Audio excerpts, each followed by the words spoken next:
nice to see you all, or most of the councillors, and I hope you all had a great break, and staff as well, and ready for a busy 2025. So disclaimer, the members of the public are advised that recommendations to council contained within this agenda can be subject to changes.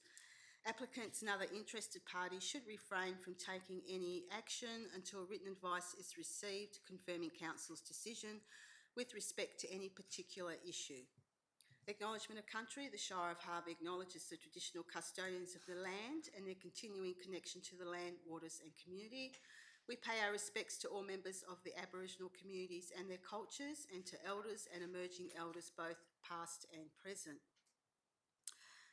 Record of apologies and leave of absence. We have Councillor Holly, who is on an approved leave of absence, and I welcome Councillor Dickinson as the Deputy. Thank you, Councillor Dickinson.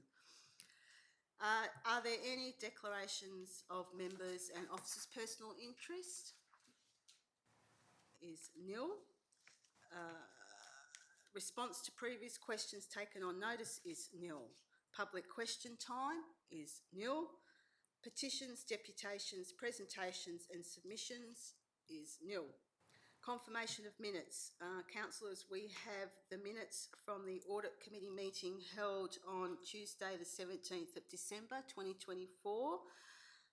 We need them to be confirmed as true and correct record. Do I have a mover for those, please? Councillor Coleman, thank you. A seconder? I'm happy to second those. Thank you. Will there be any discussion about the minutes? Put it to the vote. All those in favour? Carried 5-0. Thank you.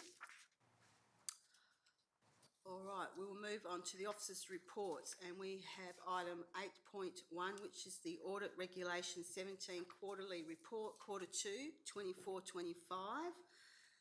Before I go to any questions, can I just get this on the table first, councillor? So if we can have a mover for this one. Councillor Dickinson, thank you. A seconder? Councillor Bromham. Thank you, Councillor Bromham. Are there any questions in regards to this report? Councillor Coleman? Sorry, why did you have to have a mover and a seconder to put it on the table? I just wanted to get the motion up first, and then we'll open it up to questions. Okay. Are there any questions, councillors? Yes, yep. I've got a couple. Yeah. So this is the quarterly report, yeah? Yes. This is the Reg 17 quarterly report, yes. Okay. I'm just checking the agenda to make sure I've got the right one. No, I'll wait to the next one. Okay, Councillor Dickinson. Yes, I think I have the right one.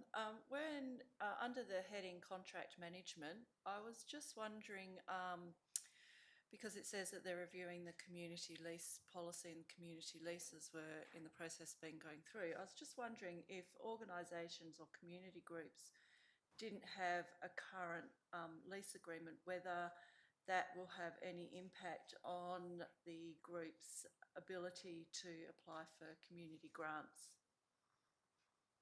Please. Through the chair, I'm unfamiliar in terms of our own community grant process. I'm not sure if it's in the terms of reference for those or not, but generally we do find, especially with state funding, that they do have to have some form of security of tenure to apply for a grant.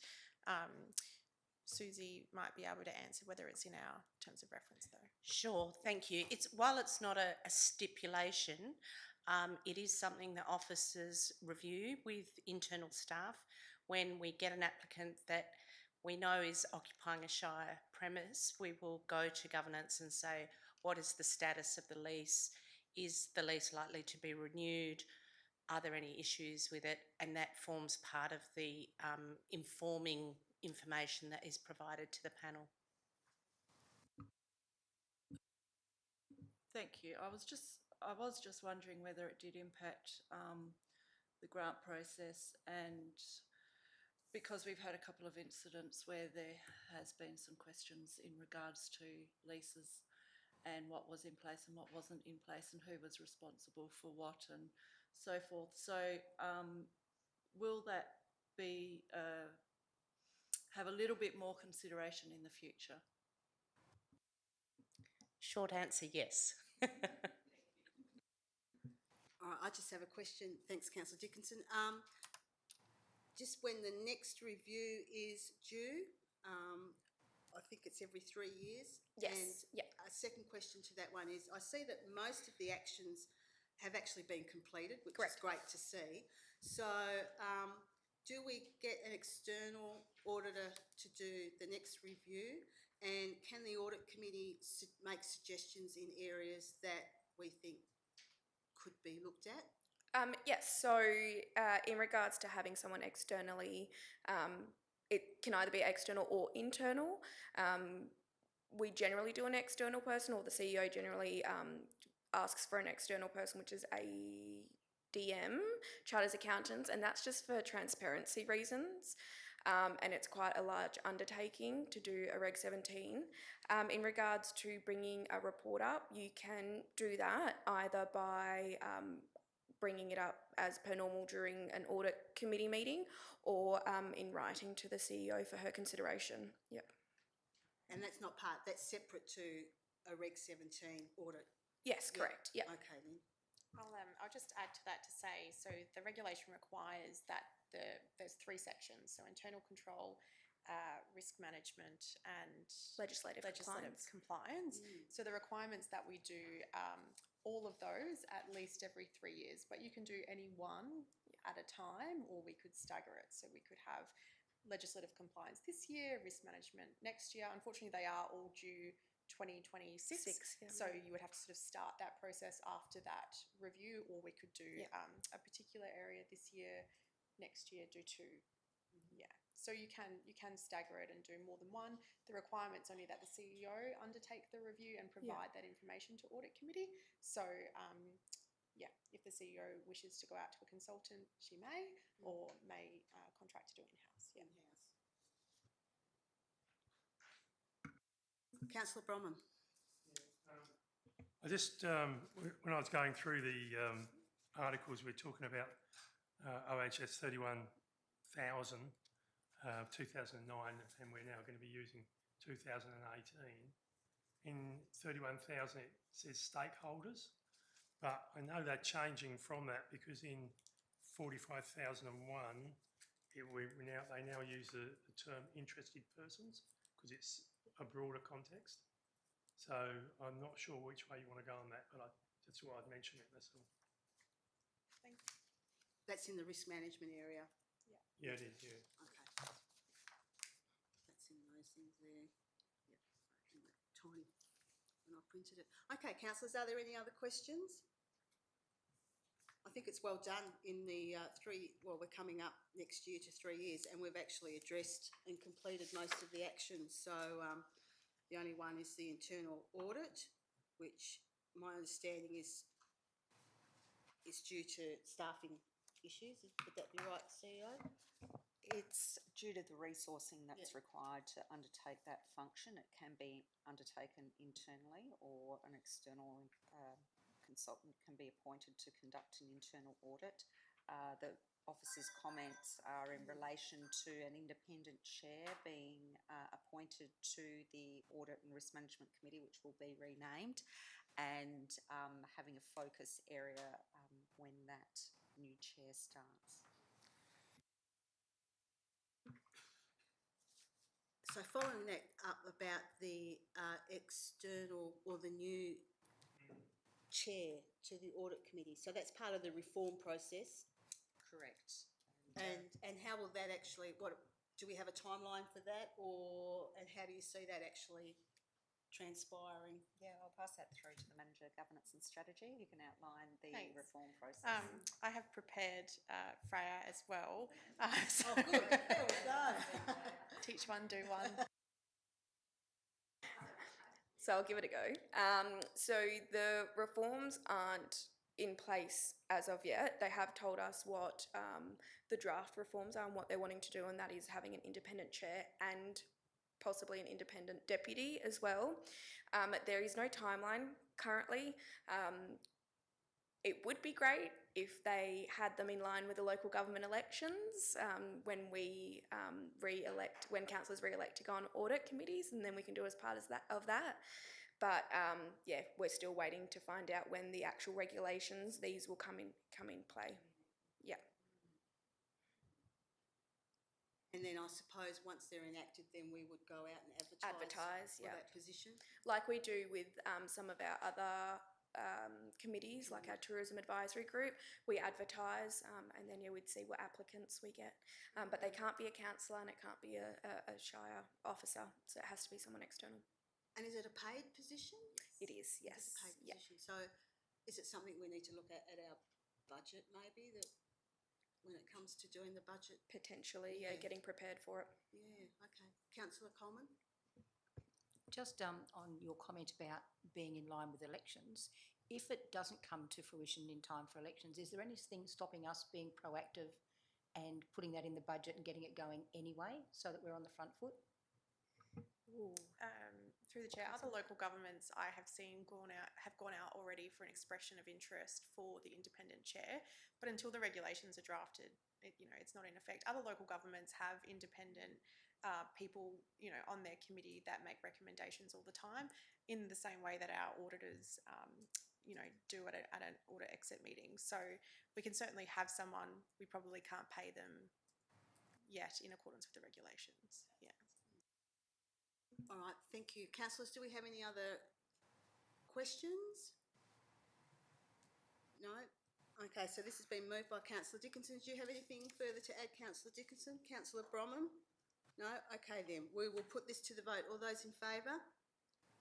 Carried 5-0. Thank you for that. 8.2, which is the Strategic Risk Register 24-25 Quarterly Report, Quarter 2. We have an officer's recommendation here. Do I have a mover for that before I go to questions? Councillor Bromham. A seconder? Oh, Councillor Dickinson. Thank you. Are there, Councillor Bromham, did you wish to speak to it at all, or are there any questions? Councillor Coleman. Oh, sorry, correction. Let me just get back to Councillor Bromham and then I'll come to you, Councillor Coleman. I was going to say no. Thank you. Councillor Coleman, over to you. Thank you. Thank you. Just a question. Okay, the whole internet's just gone. On S15 about the waste, just inquiring about the recent fires at the transfer at the Stanley Road. Yeah. That's a bit strange. It's SO15, yeah. Yeah. Okay. Just a status report on them, Yes, Councillor please. Coleman? Yeah. Sorry, this has just gone all wonky, so I'll have to reopen. Yeah. Very technical term, wonky. CEO? Look, there was 2 fires over the Christmas period. One was ignited in the mattress and wood chip pile at BHRC. That one was attended to by local bushfire brigades and monitored as it couldn't be completely extinguished. And then there was another fire in the transfer station that was extinguished quickly, which I believe was due to a battery which had been burnt. Now, I know that you did have a question in regards to the number of mattresses that were remaining on the site, and it's not an exact count, but there was approximately 2,000 mattresses that were burnt during that fire. So, do we have a record of the latest data of how many mattresses were there? Because in accordance with the contract that was put out, they had to keep very specific, accurate records. So I'm just wondering if we're going to get a bit of a slap on the wrist from Dewar at some point, or whether or not we're within we've got accurate numbers and we've been doing the proper and due process in getting rid of those mattresses. Yeah, BHRC is a separate organisation to the Shire of Harvey, so I am just going on the information that's been passed through to myself. Those records would relate to the number of mattresses that have been removed. We, or BHRC, never had an accurate number of mattresses that were on the site. It was an estimate, just because of the nature of the pile.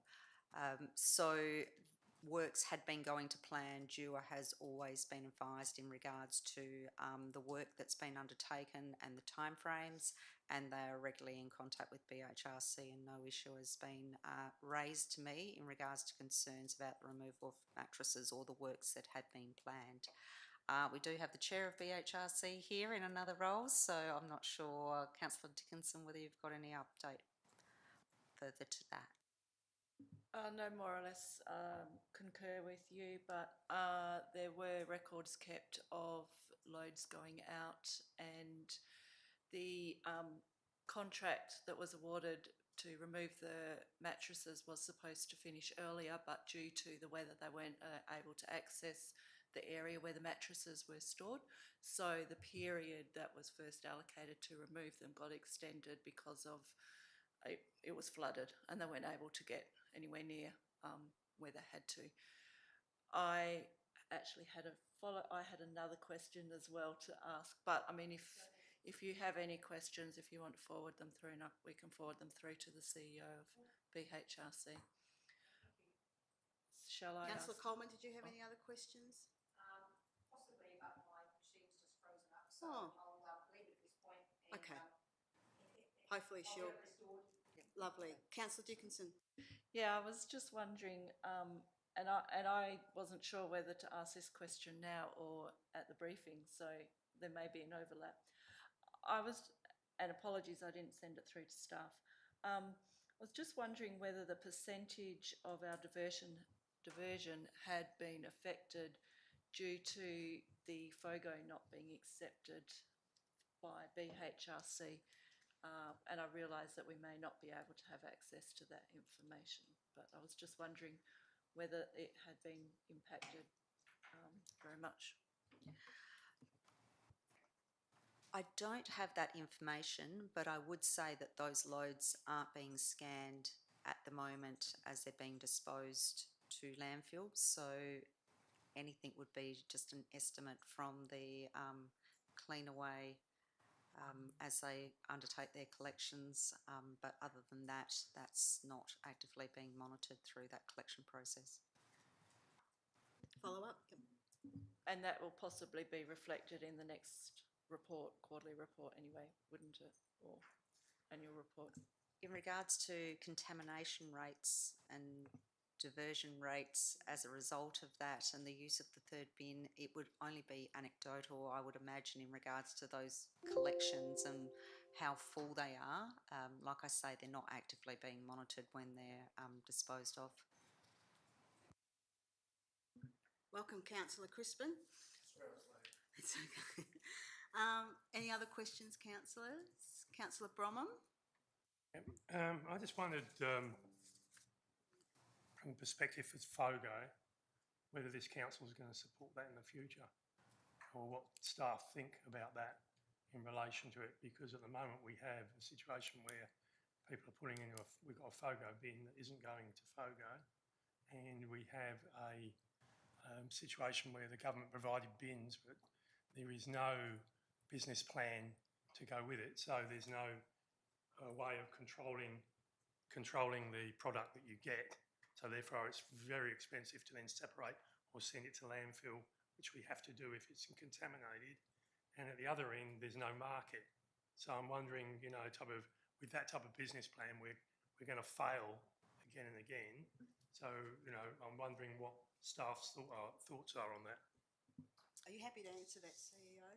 Yes, I am. Okay. I was actually attended a meeting with other local governments with Department of Water and Environmental Regulation today in regards to the interim arrangements for FOGO processing due to BHRC not accepting loads with above the minimum amount of contamination. Each local government is really looking at this individually at the moment.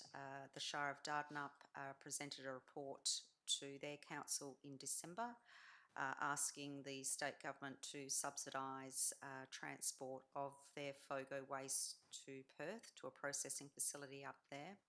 There have been offers from private operators in regards to being able to transport FOGO from local governments through to waste to energy plants in Perth. However, that is extremely expensive and within the budget, exceeds the budget parameters of every local government that is currently accepting FOGO. So it's something that needs a broader discussion. From the Shire of Harvey's perspective, because we've been working with the City of Bunbury and BHRC to look at solutions to organics processing from BHRC's perspective, that's where our focus has been at the moment, while we're currently landfilling the FOGO.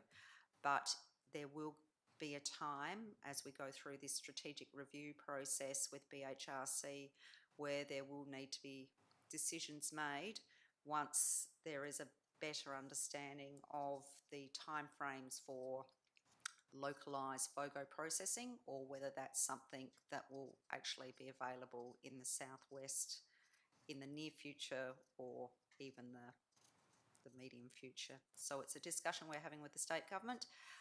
There are concerns that FOGO may fail in the southwest, and other local governments are already talking about potentially moving back to a two-bin system. No decisions have been made as yet. I think everybody's just in that holding pattern to find out what happens with BHRC, with other private operators, but JUA is well aware of the situation and the concerns of local governments in regards to the cost and it being unsustainable for us to transport waste to Perth. Thanks very much for that answer. And there's one other thing I'd like to question, and that is to consider. I mean, like stuff to consider in the future is the viability of Stanley Road in its present location, given the fires that we've had and the impact that the smoke has had on surrounding communities. I'll just leave that for a future discussion point. That leads to the whole strategic direction of the Stanley Road facility, Banksia Road and BHRC, which is the whole work that's being undertaken by our consultant at the moment. Okay, thank you. That's the reason I mentioned it. And there is a timeline for that review. Yes. End of Feb, is it? Feb is looking at the governance structures for BHRC, and then April is the further work that's being undertaken in regards to the strategic direction. Yeah, so April will be pinch point time, I would suggest. Okay, good questions. Any others? I've just got some really simple ones. The Harvey and Binning Up information bays, I see they're due to completion in January 25. Are we still in? So the Harvey ones were being done as I drove past. Oh, And lovely. I heard Binging Up was being undertaken yesterday, or was it today? But Well yes. done. I Excellent. better go for a drive. Excellent. And S005, which was the youth traineeship, I know there's a bit of a time lapse there. Are we looking at getting another traineeship? Yes, thank you through you. The youth traineeship is being advertised as we speak, and Shanive will be presenting at the Concept Forum next week, our outgoing trainees. So you'll be able to have a chat with her and see how it went and what her observations are. And the only other one that stood out for me, and there's lots of big ticks here where the Brunswick River cottages are coming along, popped out there and had a look today. They look $1 million and the committee's very happy. And I think they've all got tenants lined up to go in, so doing really good there. So when I went through, there's lots of big ticks, so that's really good. One that stood out for me was the Young Street Church Artist in Residence. So there's no budget or anything around this one, so how are we working with this one? So that is something that is on the list for Sarah, who's our new arts person with the community development role. So once Australia Day's over, she'll be able to focus on those things.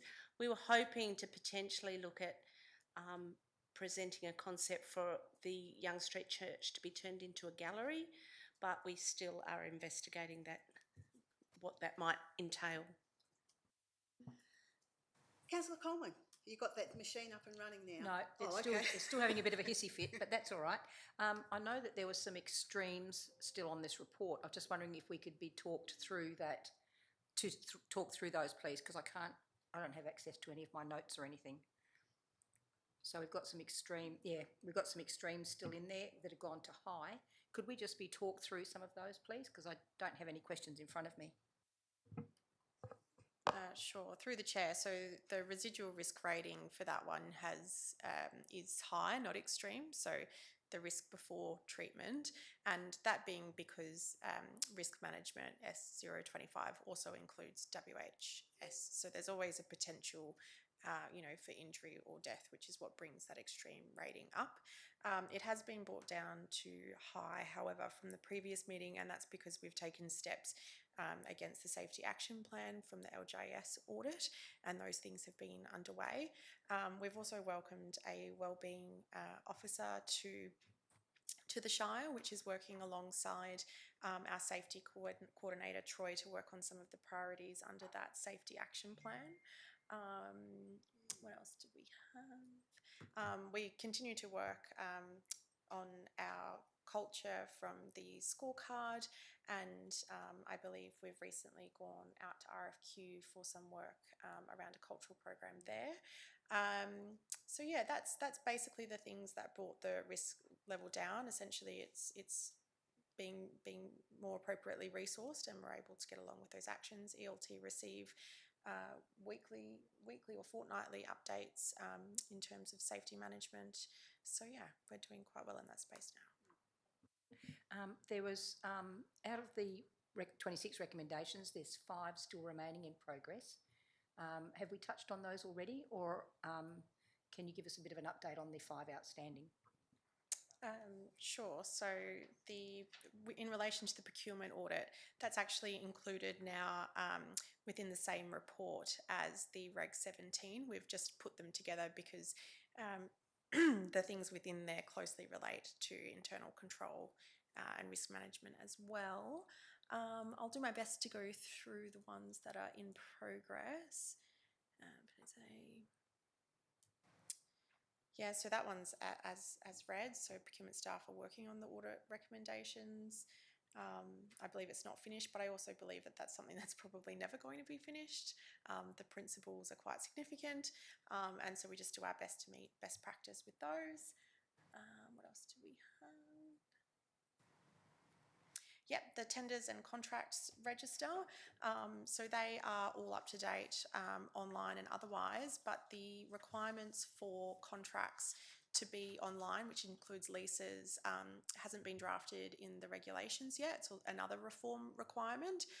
We have actually done, though, a full audit of all of our contracts, historical and new, and that was presented to ELT just before the end of the year, and that's greatly because we have a contract admin working at the Shire now who is able to do that work.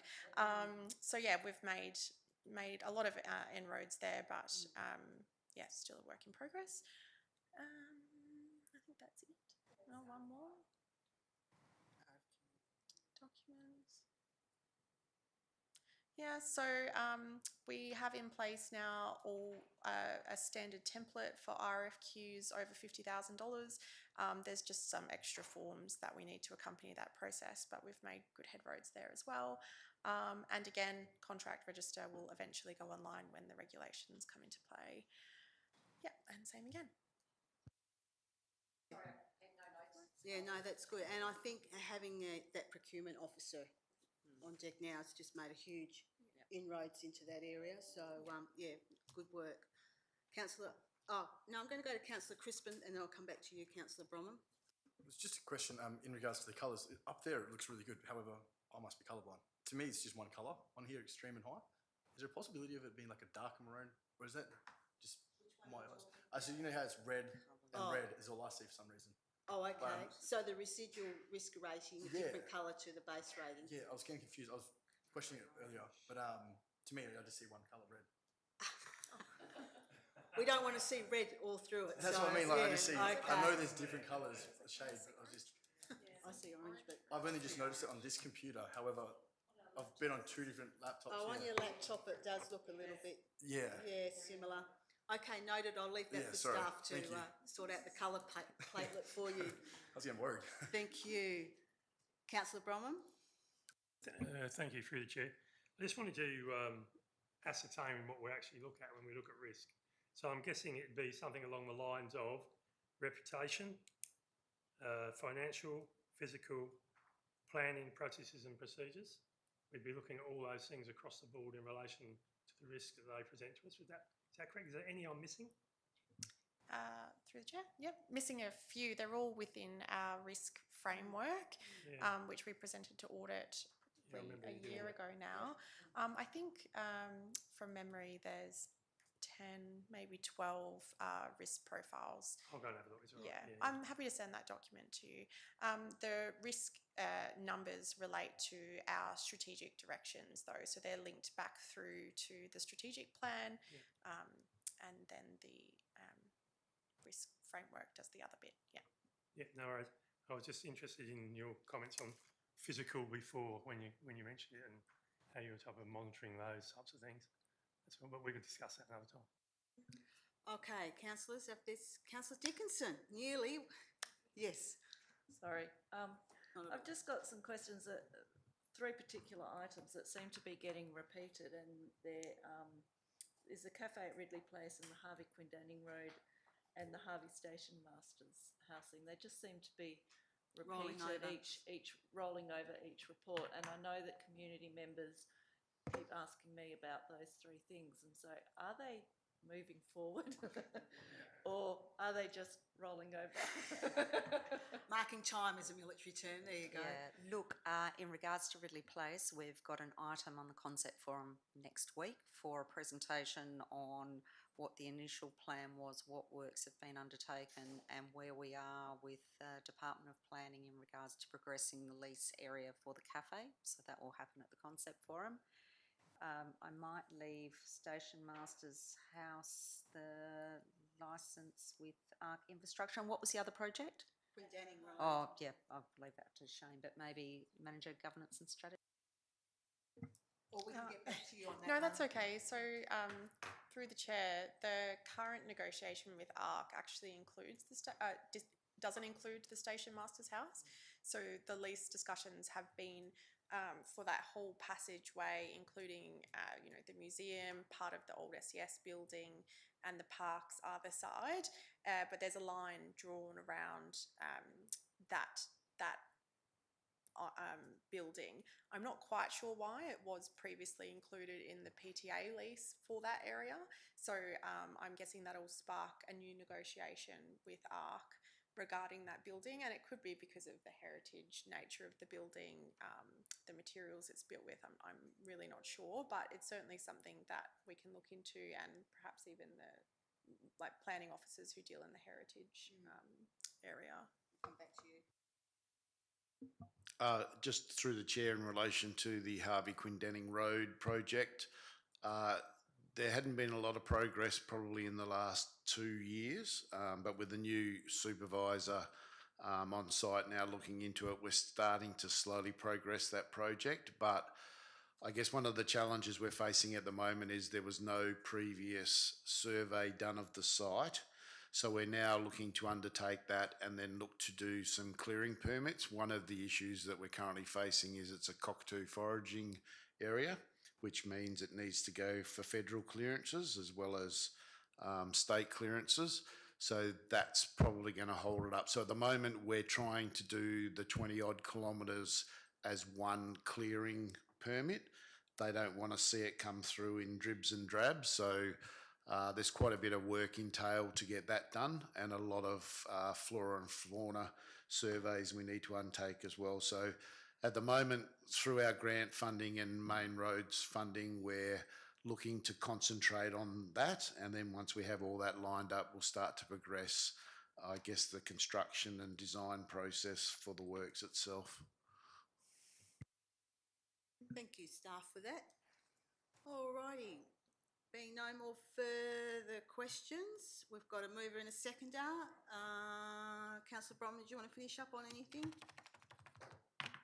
No, I'm happy with what was Okay, let's put this one to the vote then. All those in favour? Carried. 6. Nil. Okay, some very good discussions there to start the year off for our audit committee meeting. Well done. If there's no more further business, I'll declare